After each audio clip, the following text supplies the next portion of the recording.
sebi near friend no Kota Bitumen Road. Yana na we nya ne baby ko say sapete. Sa kwan le sapete. And so now ye kwan a ye friend asphalt.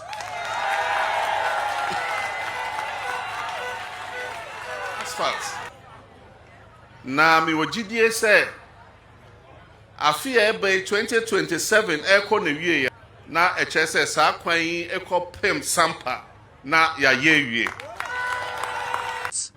Enti nana ye ni jasem say economy no nyame adom ne abroni be friend no aye stable na stability no bia hwehwe. If we say we a businessman, Ghana, na say we a obroni a opese obeye adwuma wo ha. Say who say economy no aye stable. And yes say enne ejina ha echina na pagya ko ha echina echi na pagya ko ha.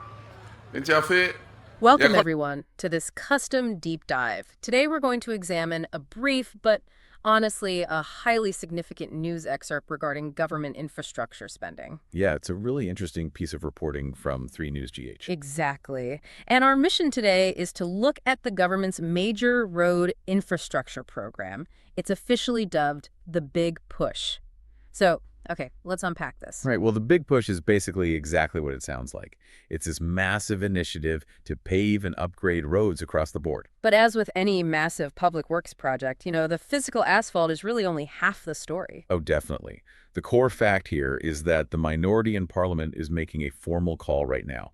They're demanding the immediate release of the full details for all the contracts awarded under this Big Push program. Which, makes total sense if you think about it like a massive home renovation. Imagine hiring a crew to completely remodel your house for you. Right, like putting in beautiful new hardwood floors or a chef's kitchen. Exactly, the works. But then, when you ask to see the breakdown of what the lumber and plumbing actually cost, they just hand you a sticky note with a single massive number on it. You wouldn't just write that check. Not a chance. Yeah. You'd want the itemized invoice. Yeah. You really need to know exactly where every cedi or dollar is going before anyone starts tearing out the drywall. Right.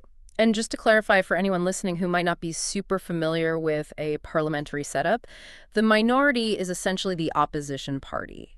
So they act as a sort of built-in watchdog. Precisely. They're utilizing their structural role to scrutinize government actions. Yeah. And it's really important to note here that we aren't taking a side or judging whether the government actually did anything wrong. Oh, right. We're staying completely neutral on that. Exactly. We're strictly looking at the source material.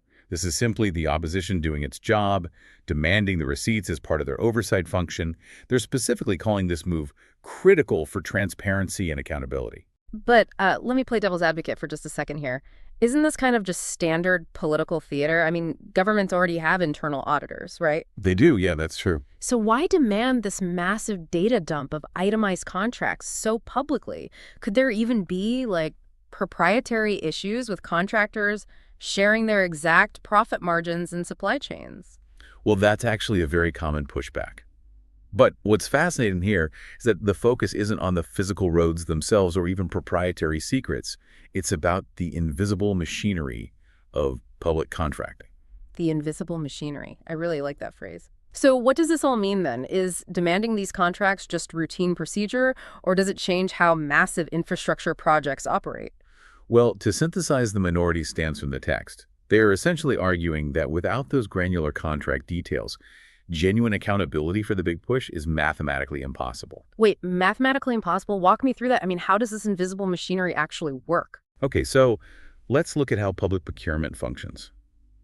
When a government awards a road contract, the cost isn't just a flat rate for paving a mile of dirt. Right, there are a lot of moving parts. Exactly. It's broken down into specific unit costs, like how much are they paying for a ton of gravel? What's the going rate for a specific grade of Peeneman? Oh, I see. And what are the hourly labor rates, or, what's the mobilization fee just to get the heavy equipment out to the site? Yes, exactly. All those little line items. So if you only see the final massive price tag, you have literally no idea if they paid double the market rate for that gravel.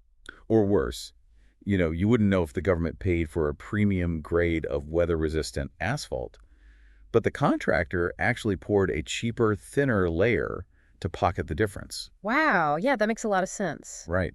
If the opposition, or the public for that matter, doesn't have the original detailed contract, they simply cannot verify if what was paid for was actually delivered. Because you can't audit a project's integrity if you can't see the specific terms of the agreement. Exactly. Yeah. Which is why the minority is pushing this so heavily. In massive infrastructure projects, the devil and the tax money is always in the details.